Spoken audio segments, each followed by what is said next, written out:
Ano masaya mo dito sa mga ganito, boy? Kunwari, mag-ex na kayo, nagpaparinigan pa kayo online. Ano ba yun? Parang hindi pa nakamove on? Ganun ba yun? Content creator sila parehas. Kailangan sila ng pambayad sa utang. So ginagamit nilang pang ko-content yung sarili nilang Parang ano? issue. So parang, ano yun, parang ginagatasan na lang, parang gano'n. Oo. Saka wala na silang magagawa na wala na nga, di ba? Nawala na. Yung mga tao naman, sinasakyan din yung joke nila. Nag-iyak na nga si Shaq na kay Tito Boy eh. Iyak ba siya? Parang sinabi niya kasi yung nangyari. Mo. So, kung wala silang choice, kundi bunatan yung sarili ng dalawa, isa't isa.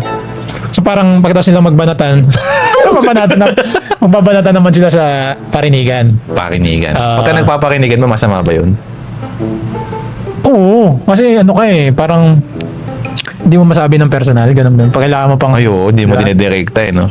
masyado ka namang parang toxic ka na nun. Kung dadamay ka eh. Siyempre tayo, kailangan namin mag-comment eh. Mamaya kaya nga kami, Hindi. para saan ba to?